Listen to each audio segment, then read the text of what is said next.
Hello student, welcome back to other video. आज हम आपको इस वीडियो के अंदर खो-खो में जो चेजेस के रूल्स होते हैं और उसको ग्राउंड पर कैसे परफॉर्म किया जाता है, आज हम आपको इस वीडियो में बताएंगे। तो चलिए वीडियो स्टार्ट करते हैं।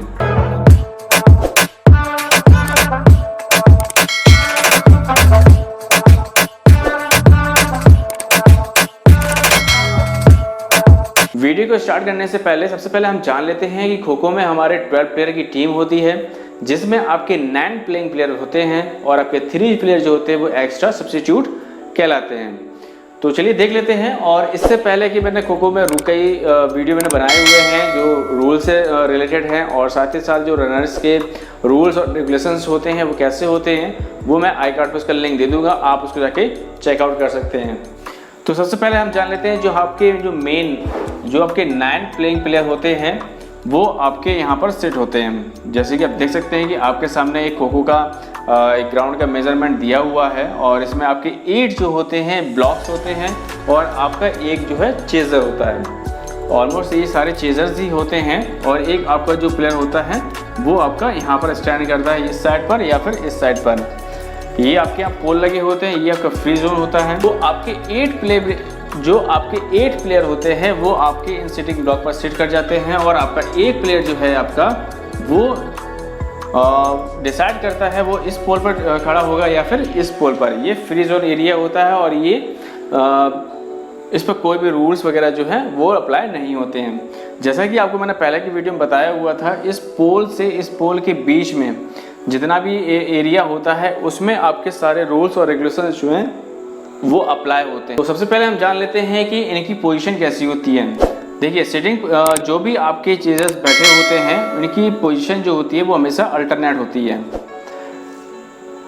इट मीन्स कि इनका जो फेस होता है वो हमेशा अल्टरनेट ही होता है। अगर फेस सेम रहेंगे, सपोज करिए इस नंबर 1 प्लेयर का फेस जो इस तरफ होता है और इस प्लेयर का फेस जो है इस तरफ रहता है तो ये फाउल होगा। तो इसका फेस अगर इस तरफ है तो इसका फेस जो है जस्ट अपोजिट होगा, ठीक है। तो इस तरह अल्टरनेट फेस करके सभी की सिटिंग पोजीशन बैठी जाती है। ये आपकी हो गई है सिटिंग पोजीशन। सिटिंग पोजीशन का एक रूल और होता है, ये बात ध्यान रखिएगा। जब भी चेजर जब इस सिटिंग ब्लॉक पर बैठता है तो इस ब्लॉक के अंदर उसके दोनों पैर होने चाहिए और उनके जो हैंड हैं वो इस ब्लॉक के अंदर नहीं होना चाहिए। इस क्रॉस लेन है इसके अंदर नहीं होना चाहिए, इन दोनों के बाहर ही हैंड होने चाहिए। ये बात ध्यान रखिए, ये आपकी सिटिंग पोजीशन होती है। अगर आप नहीं करते हैं तो लाइन कट या फाउल दिया जाएगा। अब इसी में हम देख लेते हैं कि खो पास करने का तरीका क्या होता है। जो हमारी सेकंड टेक्निक है खो पास करने की वो कैसी होती है, ध्यान रखिएगा। जब भी कोई भी एक्टिव चेजर जो रन कर रहा होता है वो हमारा एक्टिव चेजर होता है और जो बैठे हुए होते हैं वो चेजर्स होते हैं। और जो एक्टिव चेजर होता है वो रन कर रहा होता है, वो मूव कर रहा होता है रनर्स को छूने के लिए। तो देखिए अब खो पास करने का तरीका क्या है। देखिए सबसे पहले तो क्या करना है, आपका जो एक पैर है इस क्रॉस लेन के अंदर होना चाहिए, ठीक है। ये जो लॉबी दी हुई है, ठीक है, क्रॉस लेन आपका ये होता है, आपकी ये लॉबी होती है। लॉबी में एक पैर होना चाहिए, साथ ही साथ जो एक्टिव चेजर है उसका हैंड जो है जिसको आप खो पास कर रहे हैं उसकी पीठ पर टच होना चाहिए। थर्ड पॉइंट क्या है, थर्ड पॉइंट में आपको खो बोलना है, ठीक है। ये 3 कंडीशन होती हैं किसी को खो देने के लिए, ठीक है। पहला क्या होता है, पहला आपका पैर जो है आपके लॉबी में टच होना चाहिए। सेकेंड आपका जो हैंड है उसकी पीठ पर टच होना चाहिए। थर्ड जो है आपको खो बोलने चाहिए।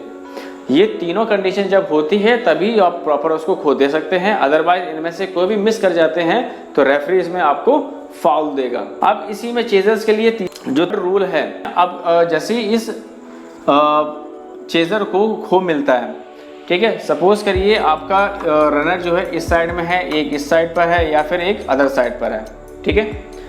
तो अभी क्या करना है, जब वो खो देता है तो खो देने के बाद आपको डायरेक्शन लेना है। ऐसा नहीं है कि आपको जैसे ही आपको सामने दिख रहा है कि आपका ये नियरेस्ट है या फिर ये नियरेस्ट है, आप सीधे यहीं से जाके उसकी तरफ अटैक की पोजीशन बना देंगे।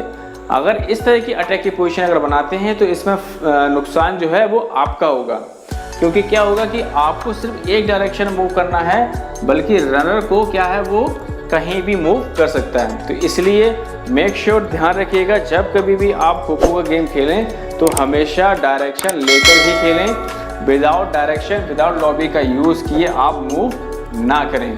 अगर आप मूव करते हैं तो इसमें नुकसान आपका होगा, इसमें टाइम वेस्ट भी होगा और आप इस तरह किसी को भी आउट नहीं कर पाएंगे।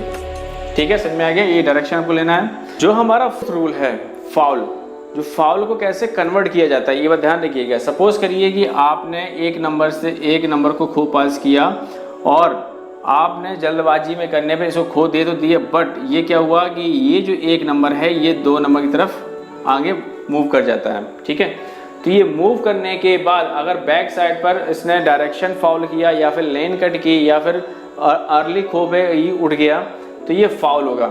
ठीक है, अब क्या होगा कि अगर ये फाउल अगर यहाँ पर कर भी देता है तो विसल कंटिन्यू रेफरी की बज रही है, तो इसकी वजह से तो जो एक्टिव चेजर है वो किसी रनर को अगर छूता है फाउल की कंडीशन में तो वो आउट नहीं माना जाएगा। ठीक है, तो फाउल को कन्वर्ट करने के लिए आपको बैक आकर खो पास करना पड़ेगा। देखिए ध्यान रखिएगा, जब कभी आपसे कोई फाउल हो जाता है और विसल जो है रेफरी की कंटिन्यू बज रही है तो इसका मतलब ये है कि आपने फाउल कोई किया हुआ है। तो फाउल को कन्वर्ट करने के लिए, पॉजिटिव करने के लिए, अपने आप को एक्टिव करने के लिए आपको बैक हो जाकर पास करना पड़ेगा। तो ध्यान रखिएगा, जब कभी भी आप कोई फाउल करते हैं तभी फाउल होता है जब आप लाइन कट कर रहे होते हैं या फिर जल्दी से आप उड़ जाते हो या फिर आपने कोई दौड़ते समय कोई लाइन कट कर दी है। ठीक है, तो इस तरह की चीज़ों पर ध्यान रखिएगा कि आप जब कभी भी उठें या फिर आप जब कभी किसी को खो पास करें तो मेक श्योर कि प्रॉपर उसको खो पास करें, क्योंकि आपको देखने के लिए 3 रेफरीज जो हैं वो आपको देख रहे होते हैं। इसी में जो नेक्स्ट है रूल हमारा कि इसको कैसे जो प्लेयर रन दौड़ रहे होते हैं, जो चेजिंग कर रहे होते हैं, ठीक है, इन केस उनको इंजरी हो जाती है, कोई चोट लग जाती है, फिर एक्सचेंज कैसे किया जाए।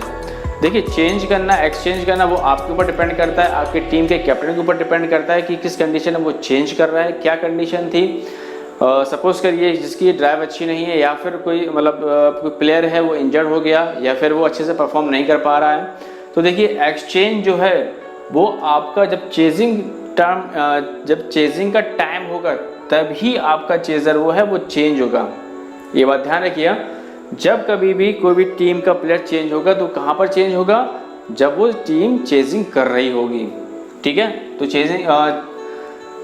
चेजर को चेंज करने के लिए क्या करना होगा, आपका एक रेफरी इस साइड होगा, आपके 2 रेफरी जो हैं इस साइड पर होंगे, तो आपके टीम का एक मेंबर जाएगा। ठीक है, वो उसको बोलेगा कि सर मुझे चेंज करना है, तो जो यहाँ रेफरी खड़ा होता है जैसे ही आपके ब्लॉक पर जहाँ आपको चेंज होना होता है, जैसे वो ब्लैंक एरिया देखेगा, मतलब कि कोई रनर उस तरफ नहीं होगा, तुरंत वो चेंज करने का इशारा करेगा, आप सडन जाके चेंज कर सकते हैं। तो स्टूडेंट्स, ये कुछ हैं चेजर्स के रूल्स। अगर आपको इसके बारे में कुछ और जानकारी चाहिए हो तो आप कमेंट सेक्शन में जाके कमेंट कर सकते हैं, जिसका आपको रिप्लाई ज़रूर दिया जाएगा। Thank you guys.